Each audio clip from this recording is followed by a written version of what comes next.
Hello everyone, magandang buhay po sa lahat. Welcome back po dito sa ating Mathematics Tagalog tutorial. Sa video na ito ay papaliwanag ko po sa inyo about solving experimental probability. Okay, so we're going to use this formula, PE, probability of an event is equal to number of times the event occurs divided by total number of trials. At yung result po ng probability can be in any of the three forms. So, pwede po ang result ay fraction form, pwede pong decimal form, at pwede naman pong percentage form. Okay, so magpipresent po ako ng different examples kung paano po mag-compute or paano po mag-calculate ng experimental probability. Okay, so let's have an example.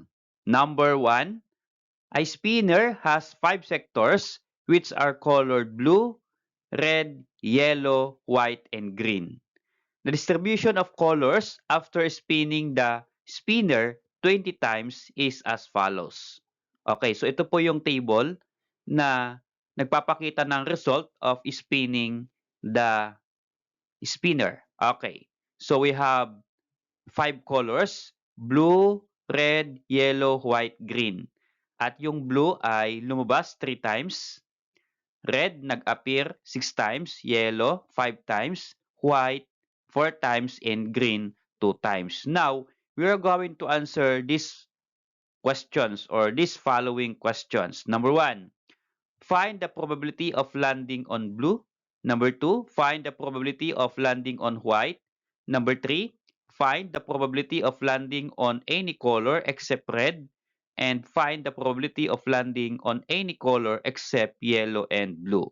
So, papakita ko po sa inyo kung paano po ito isolve, itong 4 na questions na ito step by step. Okay, so let's start for number 1 question. Find the probability of landing on blue.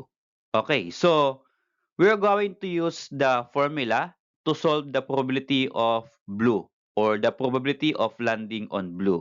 Okay, yung formula po natin ay PE. Again, PE is probability of event is equal to number the event occur divided by the number of trials. Okay, so here, to calculate, you are going to substitute the given. So, ito po ay, ang event po natin ay landing on blue. Kaya P blue or probability of blue is equal to, what is the number the event occur? So, ito po yung sa blue. Ilan po ba yung blue na lumabas? 3. Okay, bilugan ko po. Ang blue po ay 3. Okay, so, this will become 3 divide by number of trials. So, ilan po ba yung trials natin? So, nakalagay po dito yung trials natin 20 times. So, total po natin sa gilid. Kapag ito-total po natin yan sa gilid, 3 plus 6, 9, plus 5, 14, plus 4, 18, plus 2, 20. So, ito po yung 20 times. Ito po yung number of trials natin. Kaya 3 yung blue, divide by sa number of trials 20. So, 3 over 20. So, kapag meron po kayong sagot na naka-fraction form, always po na check, dapat ito po ay naka-lowest term. Okay? So, pwede pong fraction, pwede po namang i-convert nyo sa decimal, at pwede naman pong i-convert nyo into percentage. Okay? But fraction ay considered na po yan na probability. Okay? Okay, so how about this number 2 question? Find the probability of landing on white. Okay, so here, again, we're going to use the formula. So what is the number the event occur? So white po, yung hahanapan natin ng probability, at ang white po ay lumabas 4 times. Okay, so here, to get its probability, P white is equal to, number the event occur is 4, and then the number of trials is 20. So this will become 4 over 20. So, yung 4 over 20 ba pwedeng i-reduce to lowest term? So, pwede po. So, meron pong common factor between 4 and 20, and that is 4. So, here, 4 divided by 4 is 1, and 20 divided by 4 is 5. So, the probability of white is 1 over 5, or 4 over 20. So, again, kapag po ito ay test, hindi po nilalagay yung ito pong fraction na hindi naka-simplified form. So, dapat alam nyo pong mag-simplify para mahanapan nyo po sa multiple choice yung simplified form ng fraction. Okay? Okay, for number 3 question, find the probability of landing on any color except red. Okay, so ang condition po dito ay any color except red. So, saan po ba yung red sa ating table? So, ito po yung red at lumabas po yung red 6 times. Now, how to calculate the probability of landing on any color except red? Okay, using the formula, PE is equal to number the event occurred divided by number of trials. So, paano po natin kaya kukunin yung kanyang probability? So, ang ilalagay ko po ditong event ay probability of B, blue, Y is yellow, W is white, and G is green. Okay, ito po yung apat kasi bali 5 po lahat yung color except daw po yung green. Ano po? Kaya ibabawas natin yung green, tatanggal natin yung green. So blue, yellow, white, and green lang po dito. So yung the event occurred dito ay i-add po natin yung blue, yellow, white, and green. Or pwede naman pong since yung total po lahat nito ay 20, ibabawas lang po natin yung red kasi hindi po kasama yung red. Ano po? So 20 minus 6 is equal to 14. So 14 po kapag i-add po ninyo itong blue, yellow, white, and green. So this become 14 divide by yung number of trials po natin ay 20. So 14 over 20 or dapat again i-reduce sa lowest term kapag pwedeng i-reduce. So 14 over 20, pwede pang i-reduce yan or simplify can be 7 over 10. So ano po yung divisor natin? Okay, divide by 2. So 14 divided by 2 is 7 and 20 divided by 2 is 10. Yung bang 7 over 10 hindi na pwedeng i-reduce? Yes, di na po pwede. So that's the probability of landing on any color except red. That is 7 over 10. Okay, so how about this number 4 question? Find the probability of landing on any color except yellow and blue. Okay, so except daw po yung yellow and blue. Okay. So kung tatanggalin po natin yung yellow and blue, asan po ba yung yellow? Bilugan ko po, yellow is 5 and then blue po ay nasa unahan 3. Okay, so we have blue 3, yellow 5. So except daw po yung yellow and blue. Now, ang i-add po lang po natin ay itong red, white, and green. Or pinon pong, since ang total po ay 20, lahat-lahat, imaminus po natin itong 3 na blue at 5 na yellow. So 3 plus 5 is 8. So, subtract natin, 20 minus 8 is equal to 12. Okay? Or pwede naman pong i-add ninyo direkta, 6 plus 4, 10, plus 2, 12. Okay, so yun po yung sum ng red, white, and green. So here, for the probability of red, white, and green, number the event occur divided by number of trials. Okay, so again, 6 plus 4, 10 plus 2 is 12. So magiging 12 over number of trials natin ay 20. And in lowest term, ano po ang common divisor between 12 and 20? By 4 po. So 20 divided by 4 is 3. 12 divided by 4 is 3 rather. And 20 divided by 4 is 5. So 3 over 5, naka-lowest term na po yan. Okay? So that is our probability in fraction form. Okay, so how about this number 2 question or problem? A set of chips numbered from 1 to 8 will be drawn from a box. The distribution of the chips drawn are as follows. Okay, so ito po yung ating table. Yung first row po natin ay chips 1 to 8 and then second row po natin ay number of trials. So for chip number 1, lumabas po 4 times. For chip number 2, 3 times na lumabas. For chip number 3, 3 times. For chip number 4, 6 times. For chip number 5, so hindi po siya lumabas kahit minsan kaya 0. For chip number 6, 2. Chip number 7 is 3 and chip number 8 is only 1. Okay, so from this table, we are going to answer the following questions. Number 1, find the probability of getting chip number 2. Number 2, find the probability of getting chip 8. Number 3, find the probability of getting any chip except chip 6. Number 4, find the probability of getting odd numbers, chips. And number 5, find the probability of getting a chip with a number less than 5. Okay, so lahat po itong questions 1, 2, 3, 4, and 5 ay ipapakita ko po yung computation niya step by step. Okay, so let's start for number 1 question. Find the probability of getting chip 2. Okay, nasaan po ba yung chip 2 dyan? Ito po yung 3, ito po yung 2, at yung chip number 2 ay lumabas po siya 3 times. Okay, so ito po yung kanyang number of trials, 3 times. Now, using the formula, substitute lang po natin. So, ano po ba yung hinahanap nating probability? Chip number 2. Kaya PE or probability of chip number 2 or chip 2 is equal to number the event occur.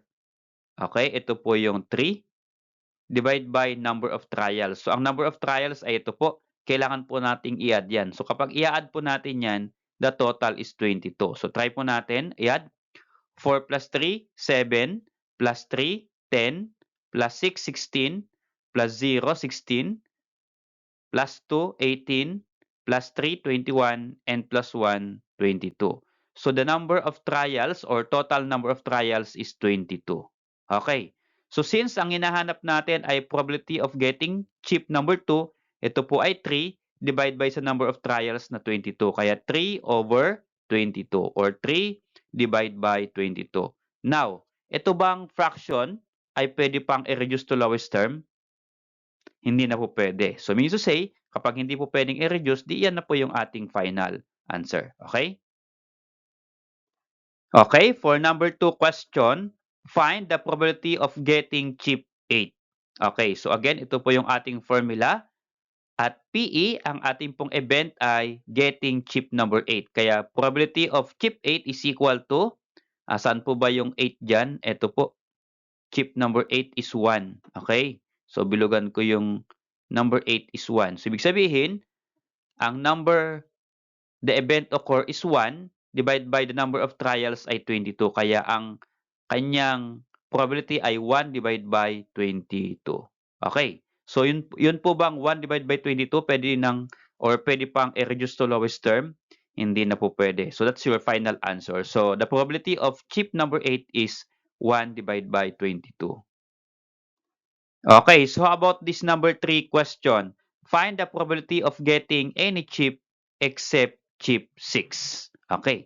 So any chip daw except chip number 6. So saan po ba yung chip number 6? Ito po, 2 times lang po lumabas yung chip number 6. Okay, bilugan ko. Now, to calculate its probability, so P or probability of chip except 6. Okay, so yun na lang po yung lagay ko. Chip except 6 is equal to number the event occur. Okay, so kapag except 6 po iyan, ibig sabihin hindi lang po kasama yung 6, kasali po lahat. So yung 6 po ay 2. Ngayon ang total po nito ay 22. So ibig sabihin, kapag total natin yung 1 to 8 except 6, that is equal to 20. Kasi yung 22 ang total, ibabawas natin yung 2 kasi except yung 6. So 22 minus 2 is equal to 20. Kaya ito po ay 20, the event occurred, number of the event occur, divide by the number of trials is 22. Kaya 20 divided by 22, pwede pong i-lowest term yan. So ano po yung common divisor between 20 and 22? So pwede po dyan ang 2. So 20 divided by 2 is 10. At yung 22 divided by 2 is 11. So 10 over 11, hindi na po pwedeng i-reduce to lowest term. So yan na po yung ating final answer. Okay? So the probability of getting chip except 6 is 10 over 11. Okay, so about this number 4 question? Find the probability of getting odd numbers chips. Okay, so ang condition po niya, getting odd numbers chips. Okay, so mula po dun sa chips 1 to 8, alin po ba dyan ang odd numbers? So ang odd numbers po ay 1 o lahat po ng number na hindi pwedeng i-divide sa 2. Kaya 1, 3, 5, 7. So ito po yung mga different odd numbers. Okay? At yung mga natira po na hindi nabilugan, yan naman po yung even numbers. Okay, so here, the probability of odd number chips is equal to number the event occur. Okay, so ito po yung ito-total natin kasi getting odd number chips. Ang odd numbers po ay 1, 3, 5, 7. So, add natin yung number of trials. For number 1 is 4. Number 3 is 3. So, 4 plus 3, 7. Then, plus 0 is 7. And then, plus 3 is equal to 10. So, 10 po lahat yung number the event occur. Okay? So, 10 divide by, ilan po yung total number of trials? 22. Kaya 10 divide by 22, pwede pong i-lowest term. Ang common factor po ulit ay, or divisor ay 2. So, 10 divided by 2 is 5, and 22 divided by 2 is 11. So, the probability of getting odd number chips is 5/11. Okay, number 5 question. Find the probability of getting a chip with a number less than 5. So, ang condition naman po natin dito ay number less than 5. Okay, so ano po yung chip na number less than 5? So, ibig sabihin, ito po yung chip 1 to 4. Okay. So, kasama po ba yung 5? Kasi sabi niya less than 5. So, hindi po siya kasama kasi ito lang po yung kanyang basis. So, less than 5, ang mas mababa sa 5 ay 4, 3, 2, 1. So, ito lang po yung ito-total natin. Okay? So, here, lagay ko po dito, probability of chip less than 5 is equal to, ano po yung total number of the event occur? So, 4 plus 3, 7, plus 3, 10, plus 6, 16. So, ibig sabihin, 16 po yung the event occur. Divide by, sa number of trials, ang total po ay 22, kaya divide by 22. So, 16 over 22 can be reduced to lowest term. So, ano po yung common divisor? Okay, 2. 16 divided by 2 is 8, and 22 divided by 2 is 11. So, the probability of getting chip less than 5 is 8/11.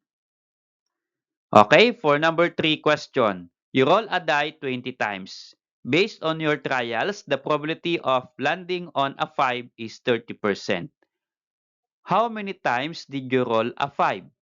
Okay, so here, ang hinahanap po dito ay ilang daw beses lumabas yung 5 out of number of trials natin na 20 times. So, ang probability daw po niya na nag-land sa 5 is 30%. O ngayon, ilan po yung 30% out of sa number of trials na 20 times? Okay. So here, mula po dito sa ating formula or original formula in finding the probability of event, ay ni-revise po natin, ito po yon. Number of 5, okay, or number of the event occur, ito po yung 5, is equal to total roll, or ito po yung total number of trials times, kasi close and open parenthesis, probability of 5. Okay, so paano po ba yan i-solve? At pwede naman pong, kung ayaw po nyo ng close and open parenthesis for multiplication, pwede pong gumamit ng times dito. Ano po? X 4 times. But since high school na po kayo, kailangan ang gamitin po natin ay close and open parenthesis for multiplication. Hindi na po gaano ginagamit yung X for multiplication. Okay? So here, substitute natin, total roll, or ito po yung number of trials, 20. And then, probability of 5 is 0.30. So, saan po galing ito 0.30? So, dito po sa probability of landing on 5 is 30%. Okay. So, yung 30% in decimal form ay 0.30. So, paano po naging 0.30 itong 30%? Okay. So, ang gagawin lang po natin, yung 30% para maging decimal siya, kasi hindi po pwedeng ilagay dito na naka-percentage, dapat decimal. I-move natin yung decimal ng number from right to left. So, itinuro ko na po sa inyo nung kayo ay grade 7 kung paano po i-convert itong 30% or percentage into decimal. Okay. So, ito po, i-move lang po natin. So, 1, 2. So, yung decimal na po ay nasa unahan ng 3. Ano po? Kaya 0.30. Kapag ang point or decimal ay nasa unahan, lagyan at lagyan po ng 0. Kaya 0.30. Okay. So, yung 30% ay 0.30. Then, you're going to multiply. Ganito lang po. 20 times 0.30 is equal to 6. Okay, so ano po yung 6? Ito po yung number of times the number 5 occurs. Okay, so here to answer the question, ano po yung question? How many times did you roll a 5? There are 6 times the die land on 5. Okay? To end up the discussion, try to answer this activity to master the lesson. So tignan po natin kung kaya na po ninyong mag-solve ng probability question. Okay, so isa lang naman po yung binigay kong problem or question. Number 1, you flip a coin 20 times. Based on your trials, the probability of landing on heads is 40%. How many times did you get tails on your trials? Okay, so that is the problem. Now, kung di po nyo naintindihan sa unang basa, pwede po ninyong i-post yung video na ito and try to read it again and analyze. Okay, kapag mayroon na po kayong sagot, baka pwede naman pong pa-share sa amin at tingnan po natin, check po natin kung magkapareho po tayo ng sagot. Okay? Maraming salamat sa panonood mga anak. I hope natuto kayo on how to solve experimental probability. So, see you on my next discussion about solving problems involving experimental probability.